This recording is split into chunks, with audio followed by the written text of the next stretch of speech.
em, acerca de los últimos eventos durante el gobierno de Jorge Ubico. Vamos a ver.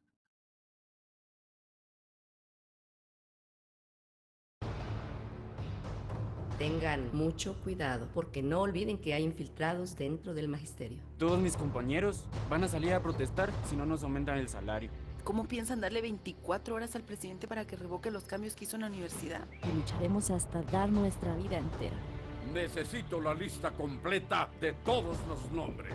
Y para que todo el país conozca de mi poder, restringo las garantías constitucionales. ¿No escuchó lo que le dije? ¡Todas a sus casas!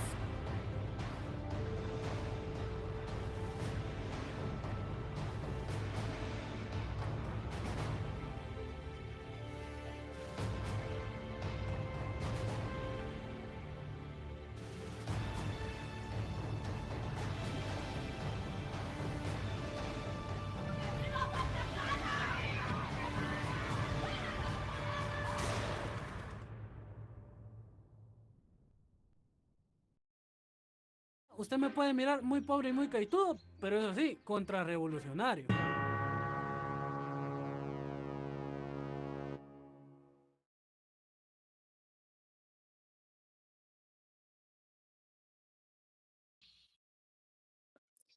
Ok, pues eh, este fragmento, ¿verdad? Que les acabo de compartir es de una película que se llama María Chinchilla, el diario de una mártir, que es una película guatemalteca. Yo siento que la historia nuestra se presta para hacer bastantes series, para hacer películas. Ustedes habrán visto que, por ejemplo, los mexicanos y también los españoles hacen muchas de esas cuestiones, ¿verdad? Con procesos importantes de su historia. Esta película la verdad está muy buena, ahí pues sí la pueden ver. Ok, entonces esto como para irnos ubicando un poco cuál era la situación de control, de represión durante el gobierno de Jorge Ubico, ¿verdad? Eh, Fíjense que casi al acabar de asumir su gobierno Ubico, vio que en El Salvador había habido un levantamiento indígena y el presidente de El Salvador, ala, pero después de eso arrasó, se calcula entre 10,000 a 30,000 muertos, ¿verdad? Para, como para demostrar, ¿verdad? Que no tenían que organizarse de esa forma. Entonces, Ubico, pues ya era conocido como cruel, fíjense, tenía fama de ser eficiente, ¿verdad? En su trabajo, pero también cruel, de mano dura. Entonces, lo tomó de pretexto también, ¿verdad? Para controlar bastante a la población y persiguió a líderes obreros, ¿verdad? Ya las primeras agrupaciones que se empezaban a formar, ¿sí? Y entonces, porque resulta que con el respiro democrático que se había dado en 1920 con los unionistas, que habían legislado sobre el derecho a la huelga, a la libre organización, pues se habían ido formando varios sindicatos. Ok, entonces, no sé si don Giovanni tiene levantada la mano desde hace un rato o la levantó ahorita. No, perdón, no tenía levantada. No, va. Bueno, pero se quedó. Ok. Ay, jole, se me estaba olvidando el capítulo. Miren que. Ay, Dios, y vamos a grabar la clase, ¿verdad? Van a creer que se me olvidó la vez pasada grabar la clase en otra sección. Y me di cuenta hasta que estaba concluyendo. Bueno. Ok, buenas tardes a todos y a todas. Entonces, como les comentaba, hoy vamos a comenzar a ver el tema de la revolución de 1944. Y entonces nos vamos a ubicar en los capítulo 19, la aldea de Ubico, que empieza en la página 277, y luego capítulo 20, que se llama la revolución de octubre 44 y final de una dictadura.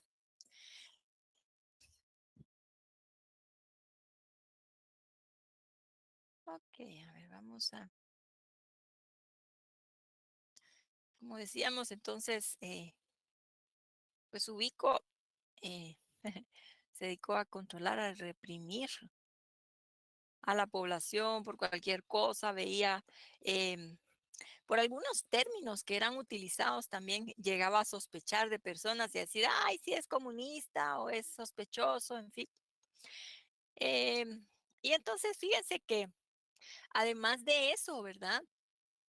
Por ejemplo, está este artículo que es un fragmento de un libro de Piero Gleijeses, ¿verdad?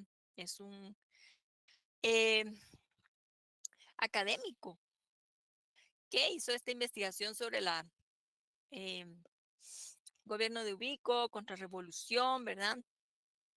Y entonces nos habla de la época de Ubico, en la que Ubico quería tener al país como una aldea.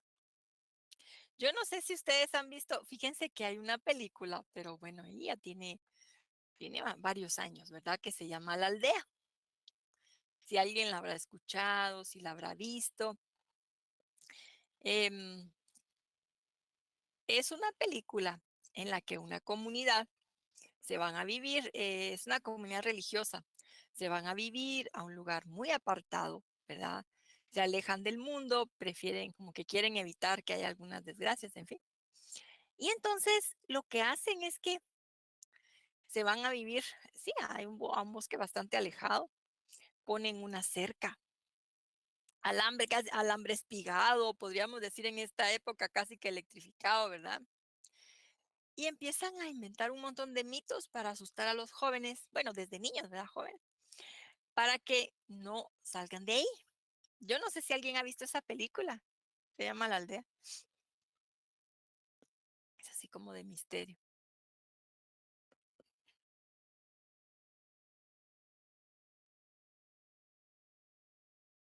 No, licenciada, no la he visto. No, No, licenciada. dice Rosario. Ah, ok, ok. Entonces, me gusta pensar en esta película porque realmente nos da una idea de cómo a veces se busca aislar a las personas. En el caso de Ubico, pues quería mantener aislado a todo el país, ¿verdad? Que no llegaran influencias externas, ¿sí? Que no salieran realmente de los límites de nuestro país para tener, según él, ¿verdad? Controlada hasta la forma de pensar, ¿sí? Y evitar esas malas influencias, injerencias, en fin. Bueno, y en la película hay un par de jóvenes que se escapan y se dan cuenta de que todo eso que les habían dicho que había, ¿verdad? Después de ese alambre espigado y que había unos monstruos, no era cierto, ¿no? Bueno, pero en el caso entonces de don Jorge Ubico, fíjense que Piero Gleijeses dice, bueno, realmente Jorge Ubico quería mantener al país que no se, según la mentalidad de él, ¿verdad? Que no se contaminara con ideas o influencias, ¿verdad? De otros países. Em, y bueno, por eso también ustedes habrán escuchado eh, que se habla, ¿verdad? O se hace referencia a que durante las dictaduras liberales ellos tomaban a Guatemala como que fuera su finca, ¿verdad? Como decir, este es mi feudo, mi finca, y aquí yo dispongo lo que voy a hacer, como que fuera algo eh, personal, ¿verdad? Sin tomar en cuenta a los diferentes grupos, sectores, en fin. Bueno, entonces nos dice Pero Gleijeses, bueno, la economía de Guatemala era simple, atrasada, pues realmente basada en productos de exportación, que eran productos sin mayor elaboración, ¿verdad? O sea, se exportaba el café, ¿verdad? Que sí había que despulparlo, tostarlo, ¿verdad? Em, banano, en fin. Pero Ubico se oponía a que el país se industrializara. Fíjense que en esa idea que él tenía de que al haber obreros eran mala influencia y podían contaminar, bueno, eh, y buscar hacer una revolución, que eran comunistas y en fin, no apoyó la industrialización del país. Existían algunas fábricas, sí, Cantel, ya estaba la cervecería, ¿verdad? Que había sido fundada a finales de 1800, ya estaban Cementos Novela, en fin, pero Cobán, ¿verdad? Pero eran empresas que habían surgido antes del periodo de Ubico. Y entonces, realmente Ubico no estaba muy preocupado por apoyar, ¿verdad? La modernización del país y que surgieran más industrias, ¿verdad? Y ese era un tema que los grupos, ya las élites, ¿verdad? Le iban exigiendo. Muchas materias primas eran importadas, esto hacía pues bastante caro también, ¿verdad? Producir algunas cosas acá en Guatemala realmente como que no apoyaba el desarrollo de la industria. En cuanto a las ideas, las creencias, como dijimos, Ubico eh, se prohibía que llegaran al país libros que podían ser subversivos, ¿verdad? Entonces también había censura, control, ¿verdad? ¿Se acuerdan ustedes que para el periodo conservador se formó una comisión ahí con la iglesia, en fin, que censuraba los libros? En el caso de Ubico había una especie de consejo editorial, entonces, que aceptaba o rechazaba qué libros podían llegar al país. Además de esto, los finqueros, pues, como digamos, durante todo ese periodo liberal, eh, habían ido o tenían bastante poder, ¿verdad? Para el gobierno de Ubico ya no estaba vigente el reglamento de jornaleros, pero sí la ley contra la vagancia.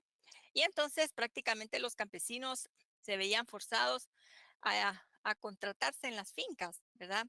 Para no ser, em, para no ir a parar a la cárcel y por ser acusados por el delito de vagancia. Además, eh, en los primeros años que gobernó Ubico, se había aprobado un decreto que autorizaba a los finqueros a garantizar la seguridad de su producción y de sus fincas, ¿verdad? Y entonces les daba mucha discrecionalidad, porque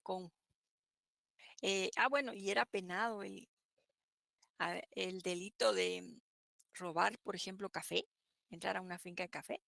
Entonces, realmente el decreto que autorizaba a los finqueros a proteger, ¿no?, sus propiedades, su producción, como ellos quisieran o pudieran, también, digamos que los dejaba a ellos en bastante libertad de condenar ahí mismo en las fincas, ¿verdad? A algunos trabajadores que para ellos no estaban trabajando bien o que traían ideas raras. O igualmente, si alguien se metía a robar, pues hasta lo podían matar, ¿verdad? Entonces eran eh, cuestiones muy, una situación muy como de la ley de la selva, ¿verdad? Con tal de proteger así. Luego también en cuanto al tema de la educación, eh, se había descuidado, ¿verdad? Si bien a los inicios del periodo liberal, con Justo Rufino Barrios, se había impulsado bastante la educación desde primaria, secundaria, en fin. Para el gobierno de Ubico esto ya no era tan relevante eh, y pues al contrario, había puesto a oficiales para que fueran los directores de las escuelas. Había mucho descontento ya en la población por tanta represión. Los industriales, como dijimos, que no sentían el apoyo de Ubico, pues tampoco ya lo querían, ya llevaba 13 años gobernando y pues no se veía que realmente quisiera promover la modernización, ¿verdad? Y los créditos que se autorizaban, fíjense que tremendo, ¿verdad? Porque era solamente para los finqueros que tenían ya, pues ya consolidados sus negocios, ¿verdad? Pero pues no había. eh, los bancos no tenían una política, ¿verdad? De promover créditos para otro tipo de personas particulares, ¿verdad? En cuanto al contexto internacional, se veían ya venir pues vientos de cambio, ¿verdad? Porque si bien es cierto que Ubico había contado con el apoyo de Estados Unidos durante casi todo su gobierno, ¿verdad? Fue alguien respaldado y apoyado por ellos, porque también suscribió ¿verdad? Ratificó convenios con la United Fruit Company, con la IRCA. Entonces estaba muy bien con Estados Unidos. También le tuvo que declarar la guerra a los alemanes, aunque él era gran admirador de Hitler, le tuvo que declarar la guerra a los alemanes cuando Estados Unidos entró a la Segunda Guerra, ¿verdad? Después del ataque a Pearl Harbor. En fin, que eh, también, digamos, para congraciarse con Estados Unidos, tuvo que declarar la guerra a los alemanes, expulsar a muchos de ellos, ¿verdad? Para que se fueran allá a, a su país a hacer servicio militar. Expropió tierras de los alemanes, ¿verdad? Se quedó el Estado con ellas. Pero a pesar de que estaba quedando tan bien con Estados Unidos, el contexto internacional iba a traer un montón de ideas de cambio, de democracia, en contra del autoritarismo, en defensa de los derechos de las personas, ¿sí? Eh, ¿Contra quién se estaba librando la Segunda Guerra? A ver, la Segunda Guerra Mundial.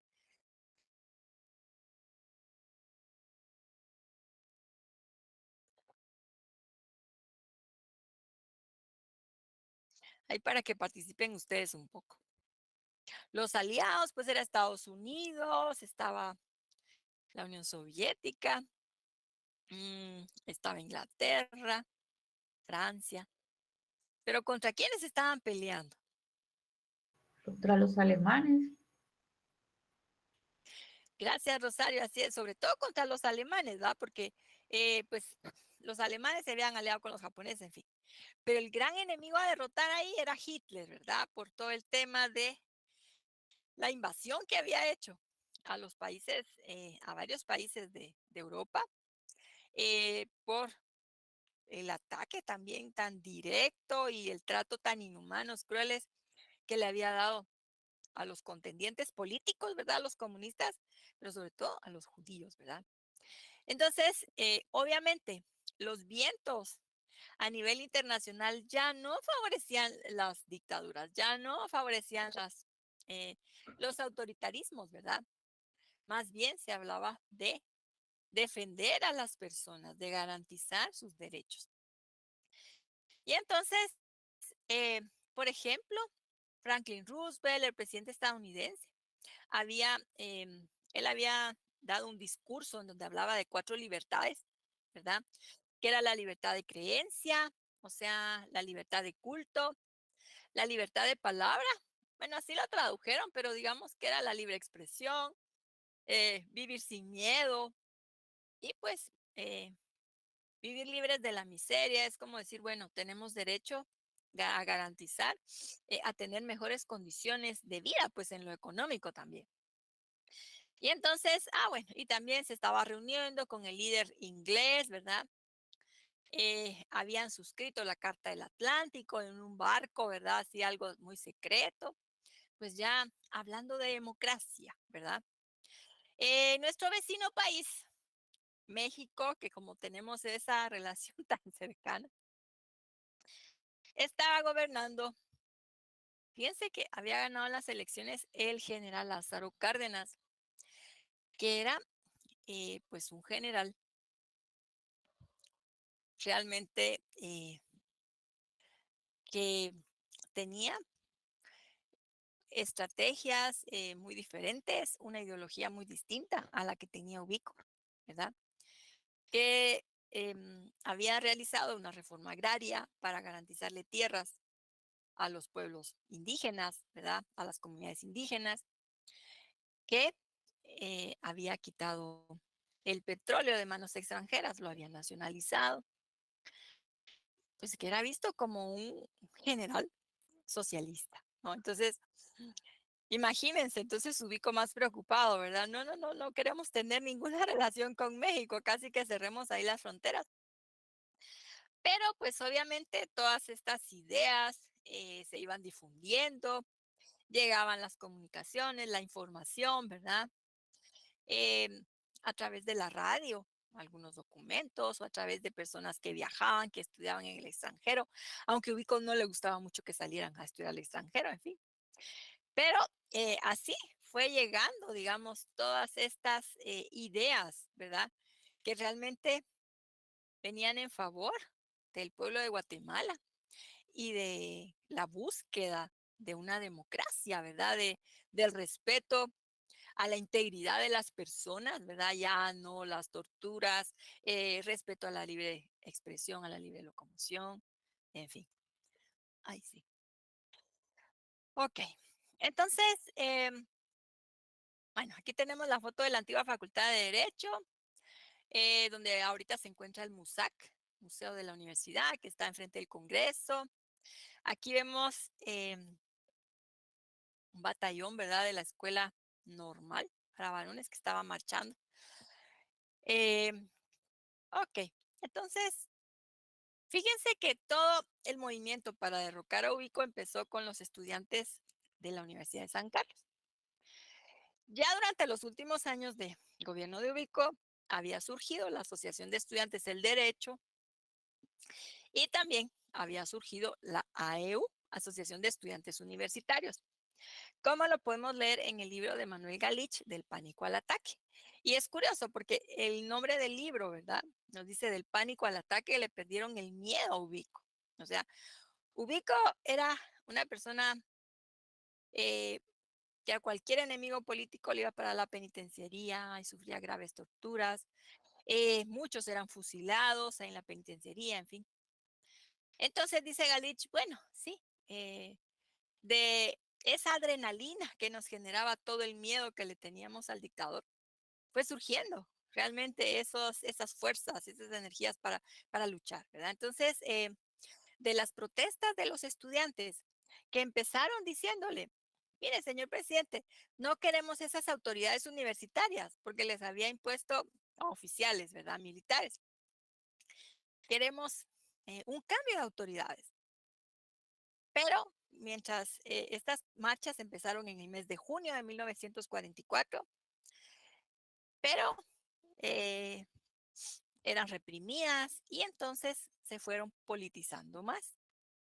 Y hasta llegar a decir, no, ahora lo que queremos es la renuncia. Y entonces se unieron con los maestros. Los maestros, como dijimos, no habían sido muy bien tratados durante el periodo, durante los 3 periodos de don Jorge Ubico, ¿verdad? A él no le gustaba la gente que leía.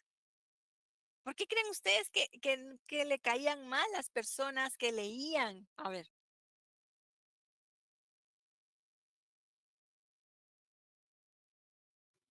Tal vez porque reflexionaban más sobre las cosas malas que estaba haciendo él durante su gobierno.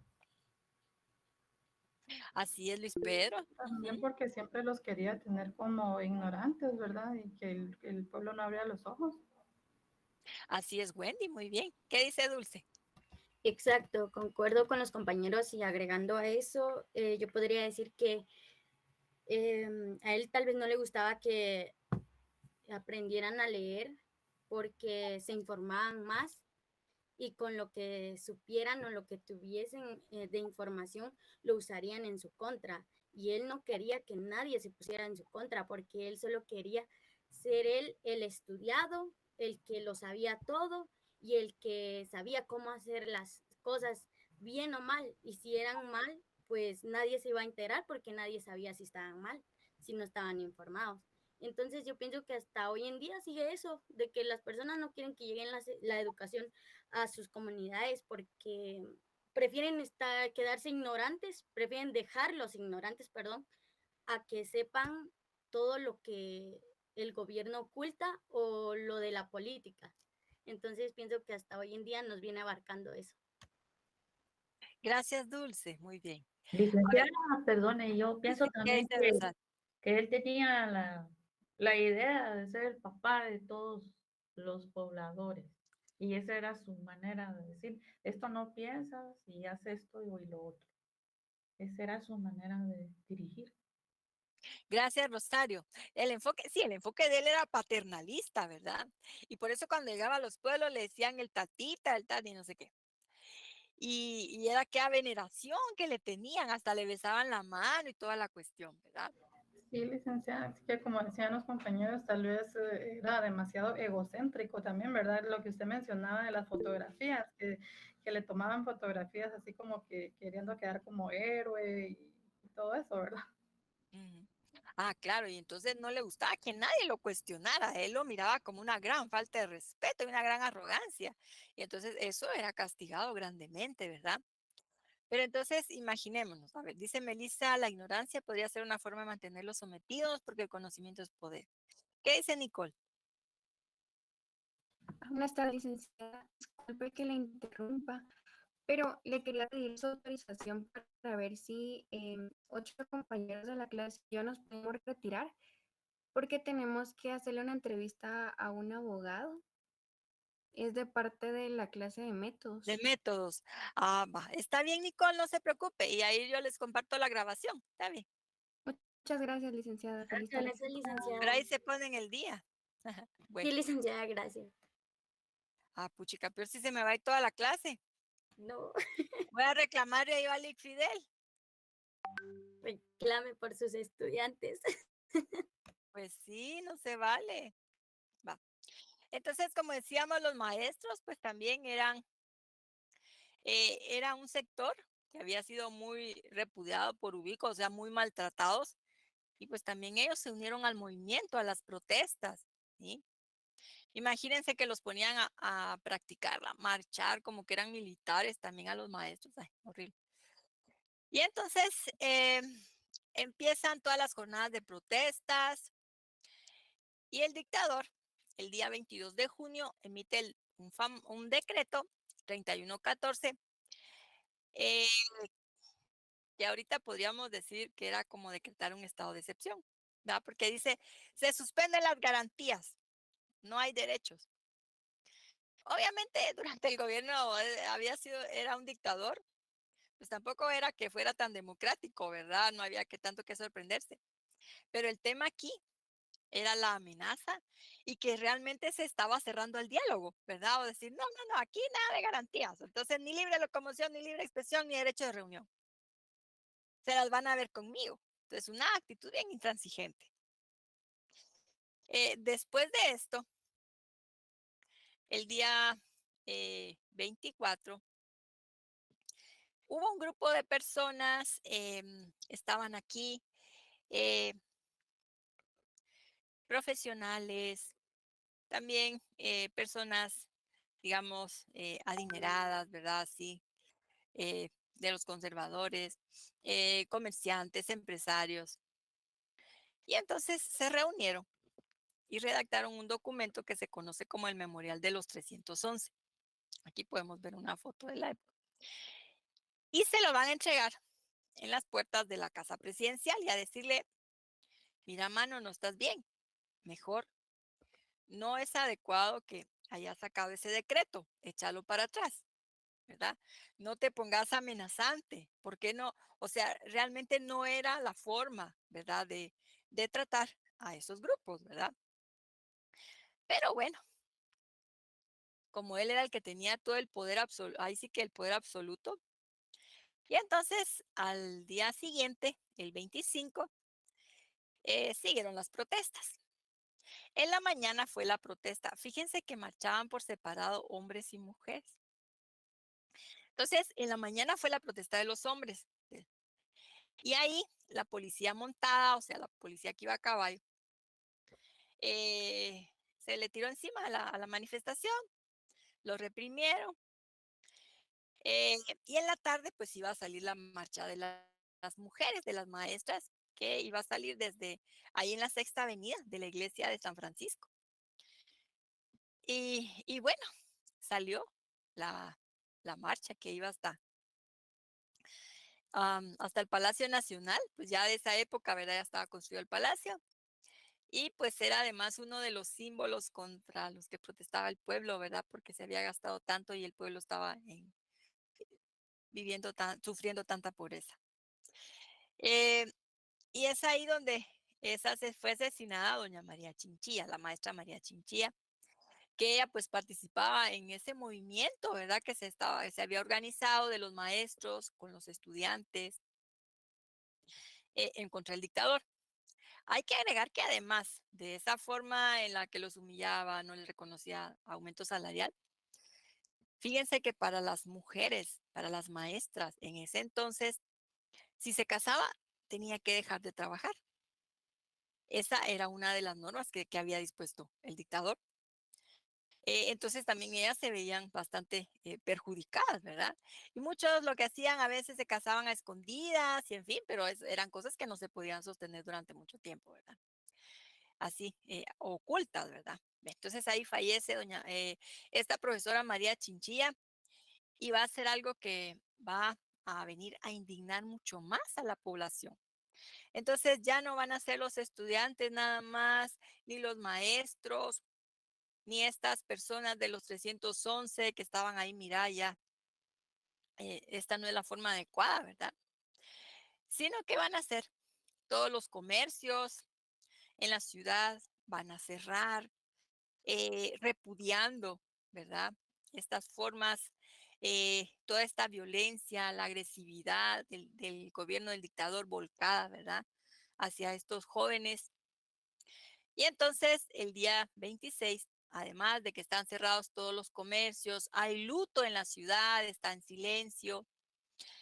Se reúnen 6 personas, entre ellas estaba el doctor Julio Bianchi, que era amigo personal del dictador. Y entonces en ese documento ya le dicen, renuncia. Esto ya no se sostiene, renuncia. Realmente en los diferentes documentos, ¿verdad? Que han sido revisados, consultados de esa época. Fíjense que no se ha encontrado que el ejército hubiera estado en contra de Ubico, ¿verdad? Eh, pero bueno, era gran parte de la sociedad, del pueblo, ¿verdad? Y entonces Ubico dijo, no, pues ahora sí, voy a renunciar. Se sintió, estaba indignado porque hasta sus amigos cercanos le estaban diciendo que renunciara, ¿verdad? Y entonces el día 1 de julio del 44 presenta su renuncia irrevocable ante el Congreso, ¿sí?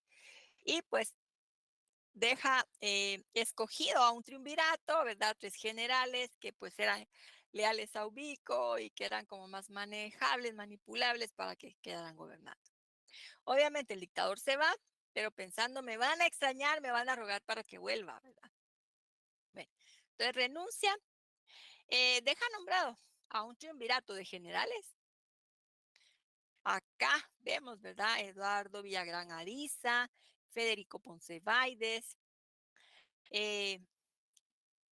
este señor Buenaventura Pineda. Bueno, entonces, no, al revés, va. Es que aquí me tapa esta cuestión, pero creo que es Buenaventura Pineda y este es, sí, pues, este es Ponce Baides. Ok. Entonces, fíjense que este Ponce Baides va a ser bien ágil para negociar con el Congreso y consigue que lo nombren a él como presidente provisional, ¿verdad? Entonces va a dejar fuera a estos otros dos personajes. Entonces, asume el 4 de julio don Federico Ponce Baides. Y pues cuando asumió, él ofreció que iba a haber mucha libertad y que vamos a hacer elecciones democráticas, va a haber apertura. Permitió entonces que se inscribieran bastantes partidos políticos de diferentes tendencias ideológicas, que también regresaran los sindicatos, en fin. Pero este periodo se conoce como ubiquismo sin Ubico, porque lo que va a hacer Federico Ponce Baides es que, aunque hizo esos ofrecimientos al principio,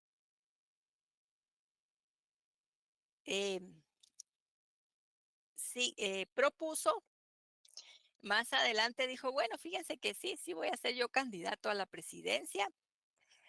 Empezaron otra vez, ¿verdad? Las protestas, porque no es posible que este señor quiera participar, nos va a hacer fraude, va a hacer chanchullo, ya lo sabemos, va a actuar igual que Ubico y entonces vamos a seguir en las mismas, ¿verdad? Para aplacar, según él, ¿verdad? Esas protestas, fíjense que las fuerzas del gobierno asesinan a al periodista Alejandro Córdoba, que era un periodista, el director del periódico El Imparcial. Y entonces, en lugar de asustar más a la población, pues hubo más indignación, ¿sí?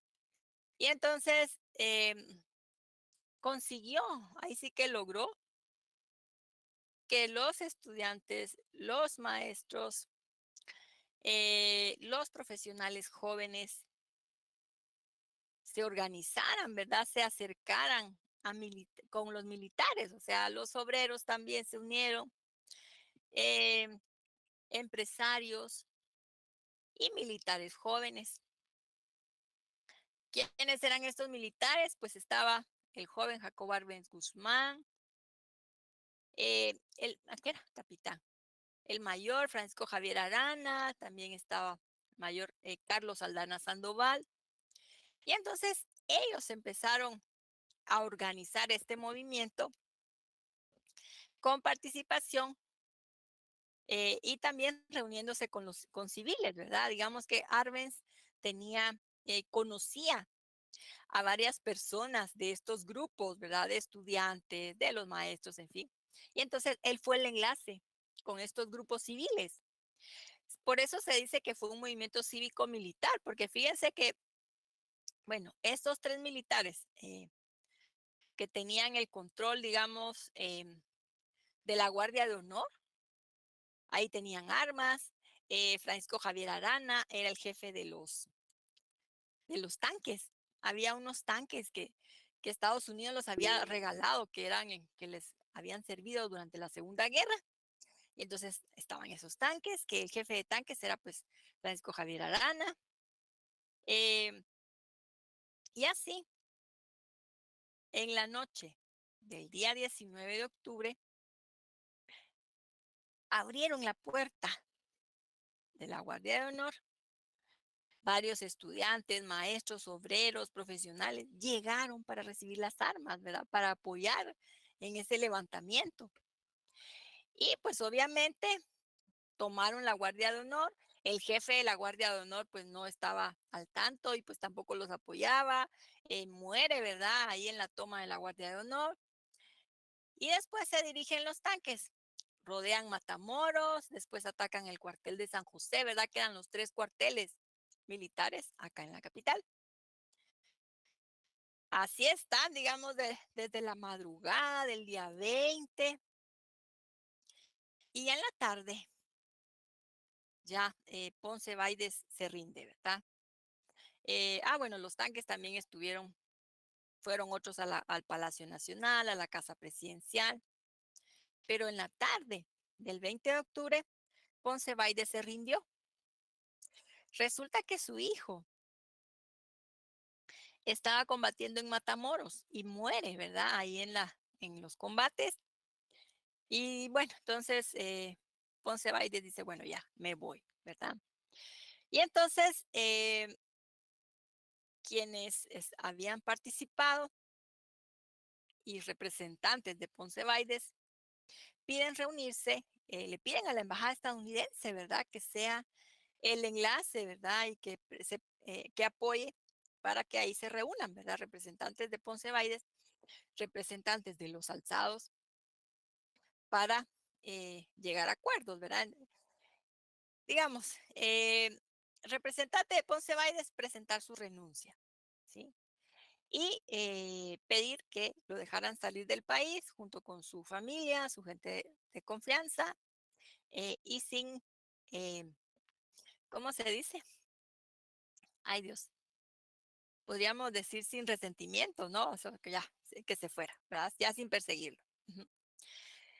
Y entonces, ese día en la tarde, ya quedó establecido ahí mismo en la sede de la embajada estadounidense,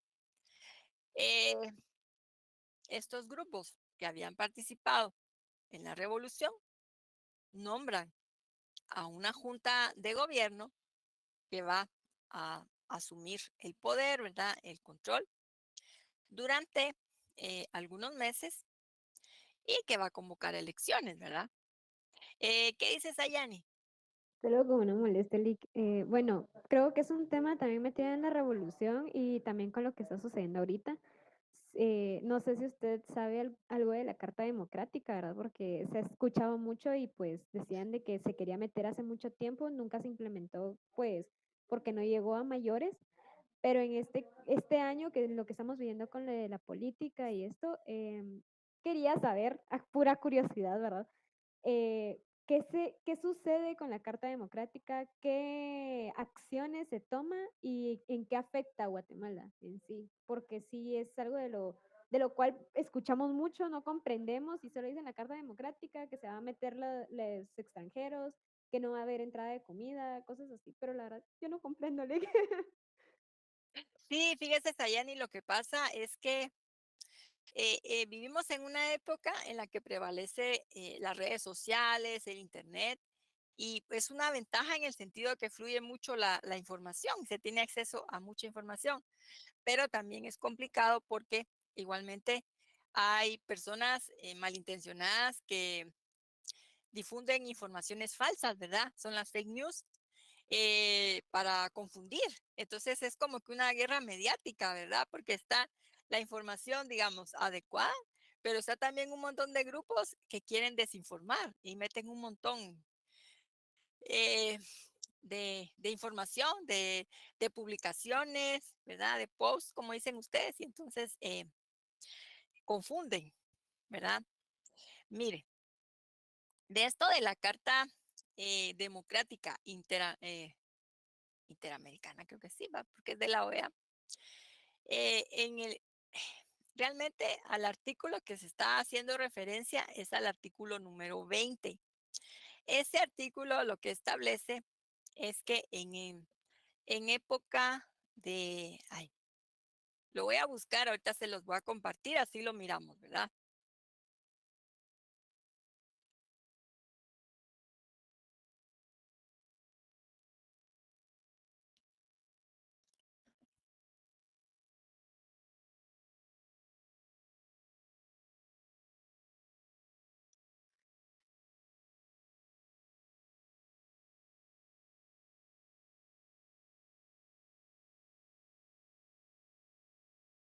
Ah, sí, pues estoy aquí en la página de la OEA. Va. Lo que pasa es que no sé si se va a ver muy bien porque me dicen que tan bien se ve.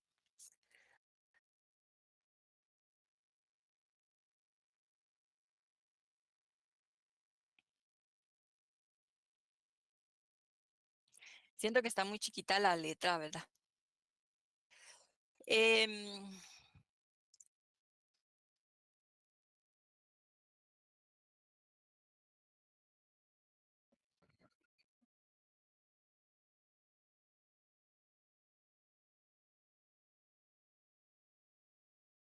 miren, aquí está el artículo 20. Yo no sé si se alcanza a ver. Digamos, este sería, ay, bueno, voy a resaltar, ¿verdad? Este es el artículo al que se quiere apelar ahorita para que lo apliquen a Guatemala. Entonces, ay, no sé, ¿será que sí se mira? Muy poco, licenciada. Ya. Quiero ver si lo... Ay, no hay alguien que sepa cómo puedo ampliar la pantalla. Lo Quiero... podría copiar y pegarlo en un archivo de Word. Así le Ah, podría sí, agrandar la ¿verdad? letra. Más fácil, va, gracias. ¿O quiere que alguien se lo lea, Lick? Ay, gracias, niña, pero es que la verdad me interesa que todos lo vayan viendo, fíjese, porque yo digo que así nos queda claro. A ver,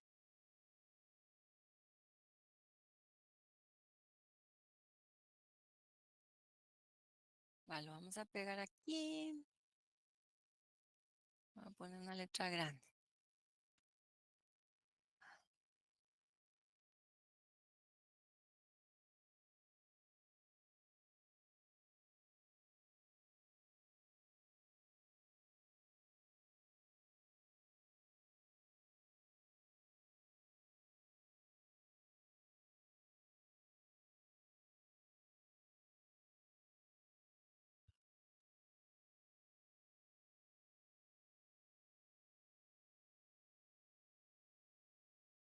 Bueno,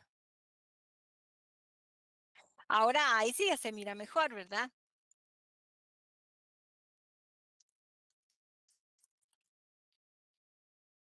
Sí, Tal vez se le licenciada. acerca otro poquito, licenciada.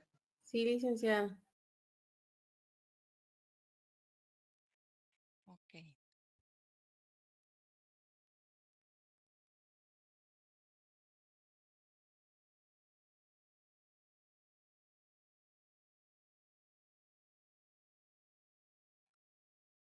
A ver, ustedes me dicen si ahí ya se mira mejor.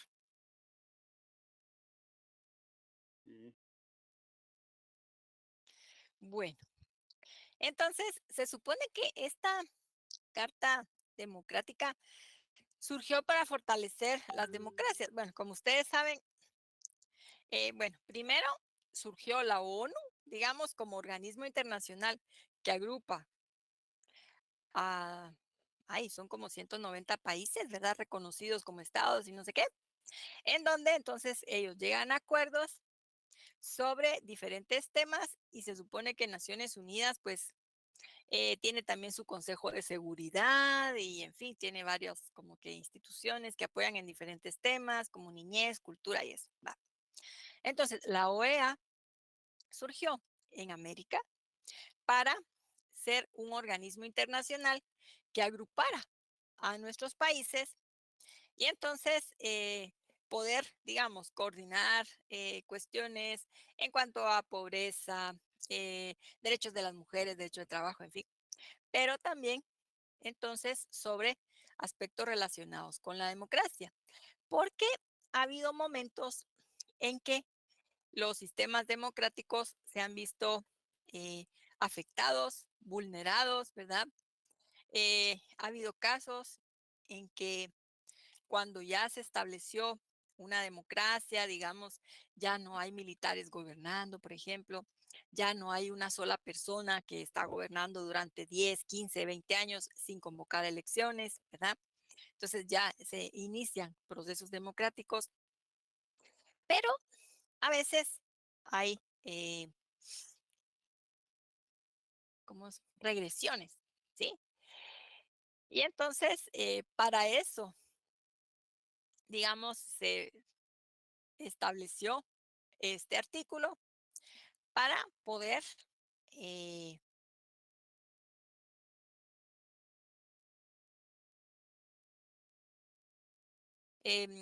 respaldar, ¿verdad?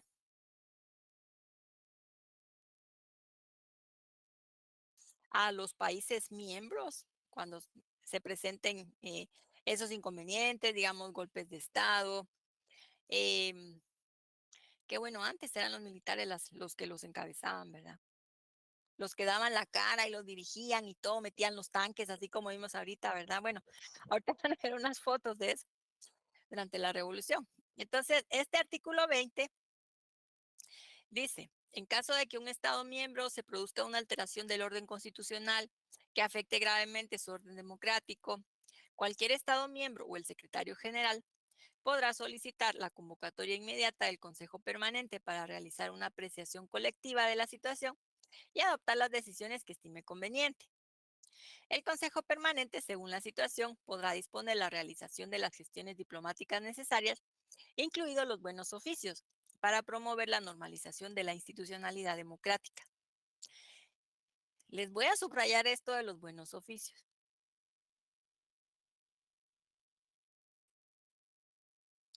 Si las gestiones diplomáticas resultaren infructuosas o si la urgencia del caso lo aconsejare, el Consejo Permanente convocará de inmediato un periodo extraordinario de sesiones de la Asamblea General. O sea, la Asamblea General es donde participarían los ministros de Relaciones Exteriores de todos los países miembros, ¿verdad? Para que ésta adopte las decisiones que estime apropiadas, incluyendo gestiones diplomáticas conforme a la Carta de la Organización, Derecho Internacional y las disposiciones de la presente Carta Democrática. Durante el proceso se realizarán gestiones diplomáticas necesarias, incluidos buenos oficios, para promover la normalización de la institucionalidad democrática. Entonces, ¿por qué le subrayé esto de los buenos oficios? Después de la Segunda Guerra Mundial,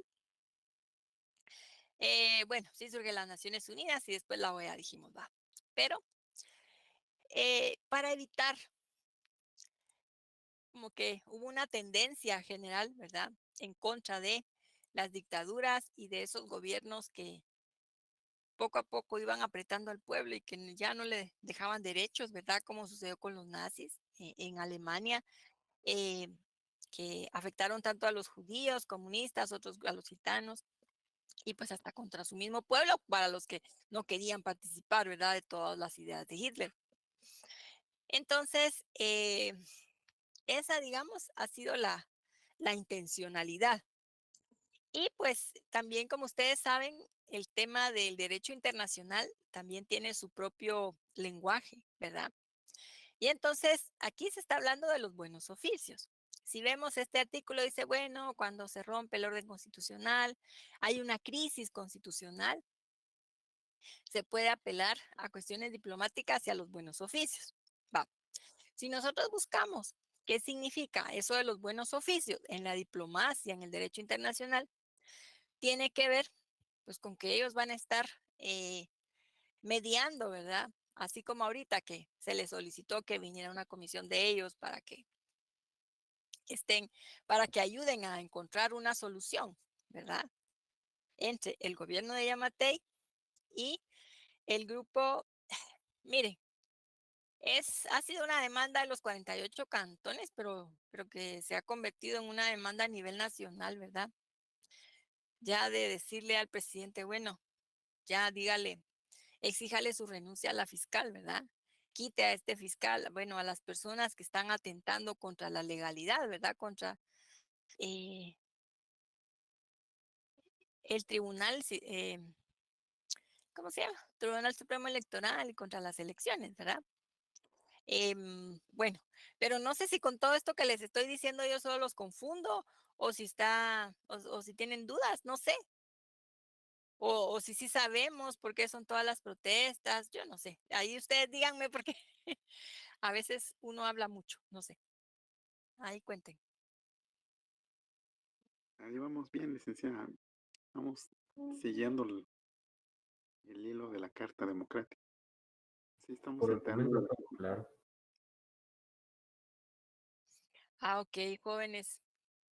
Miren, como ustedes saben, pues es que casi desde que, bueno, sí, desde la primera vuelta, va, que se oficializaron los resultados, la fiscal general y su fiscal, el fiscal Curuchiche, que es el de la Fiscalía contra la Impunidad, han estado tomando muchas acciones persiguiendo al partido Semilla. Pero la verdad es que además de perseguir a ese partido, han estado queriendo vulnerar la democracia, porque se han metido ya 2 veces, ¿verdad? Si no es que más, ¿verdad? Se metieron primero a catear el Tribunal Supremo Electoral con lujo de fuerza, ¿verdad?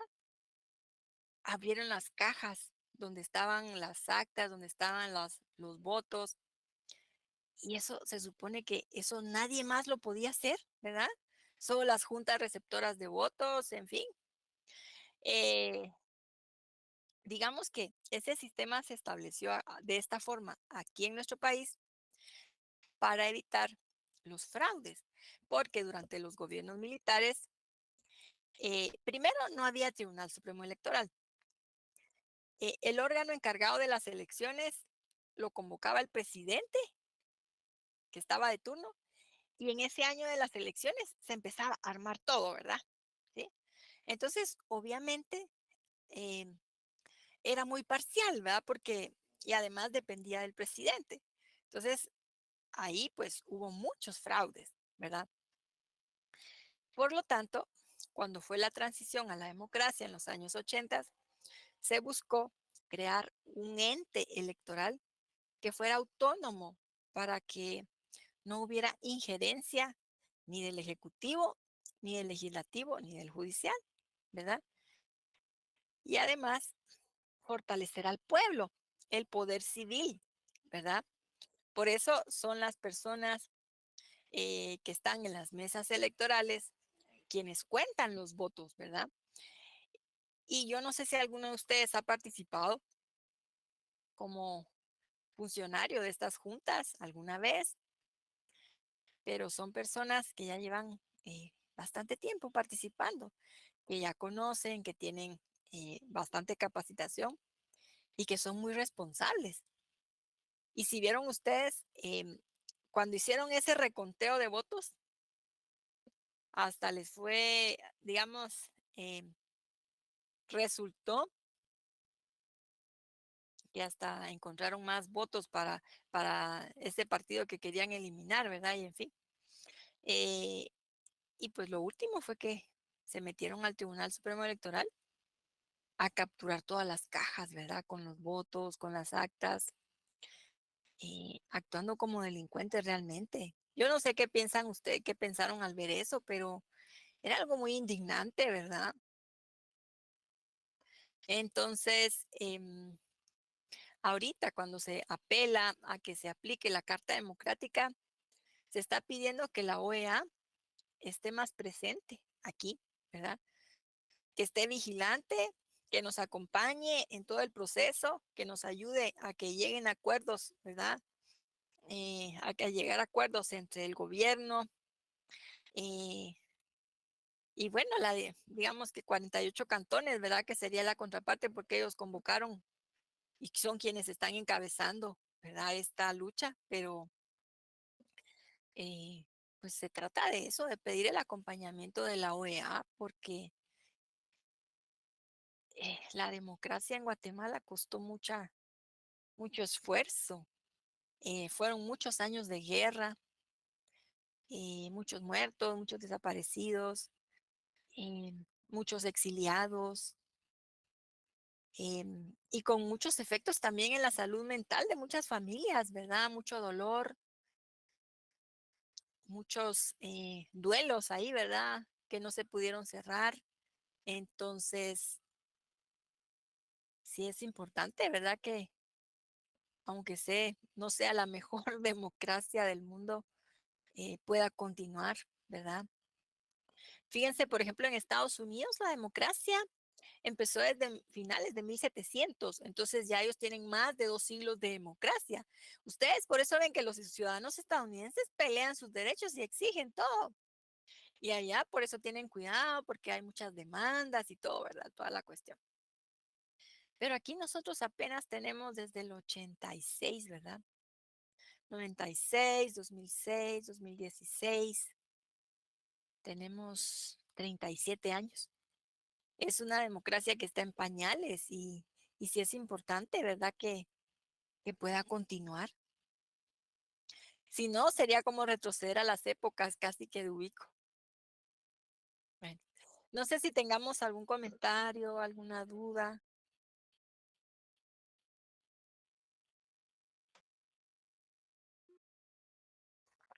De eso estamos trabajando precisamente, licenciada, el trabajo que estamos haciendo en Método acerca de la situación que está pasando desde que antes de las elecciones hasta esta fecha, ¿verdad?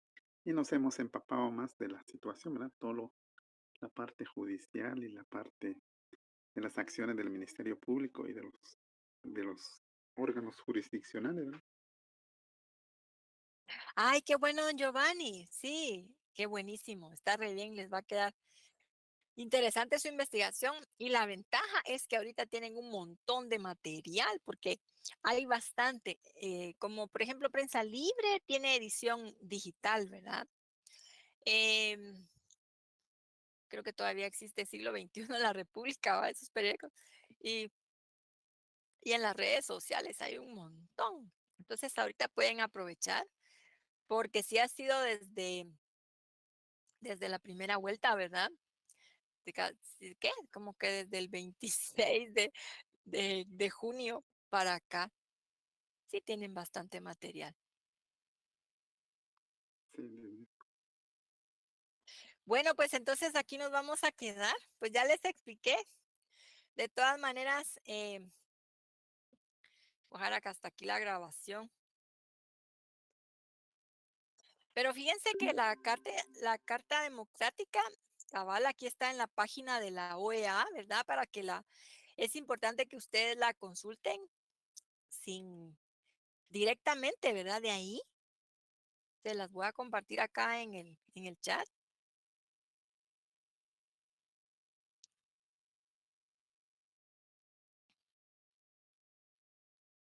Ahí está.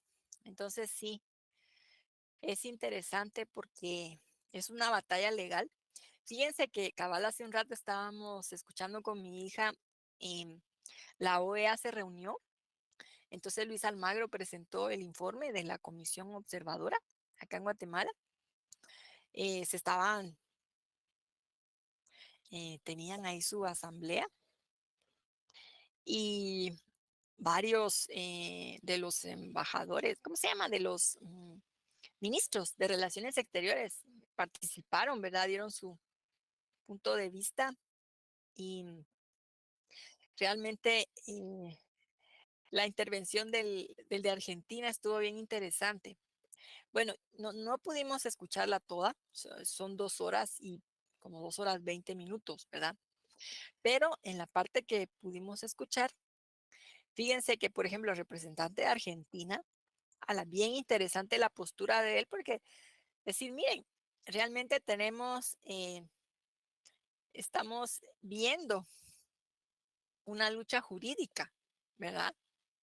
Porque quienes deberían defender la legalidad, que es el Ministerio Público, se están yendo en contra, se están extralimitando, ¿verdad? Y además, las cortes, ¿verdad? El papel que ha tenido la Corte Suprema de Justicia y la Corte de Constitucionalidad realmente no están cumpliendo con el papel que le corresponde, sino que están siendo parciales, ¿verdad? Se están yendo también del lado de el Ministerio Público, del lado del presidente. Entonces, eso es algo tremendo, porque son las máximas cortes del país. Y entonces, ¿qué pasa ahí, verdad? Bueno. Ok, chicos, entonces, bueno, ya les comenté. Entonces, en la próxima clase, vamos a tener repaso el jueves y luego, pues ya vamos a avanzar con la revolución del 44. Bueno, pues cuídense entonces, feliz tarde, nos vemos el jueves, ahí éxitos en su clase, en su examen de mañana, ¿verdad? ¿Qué dice Tania?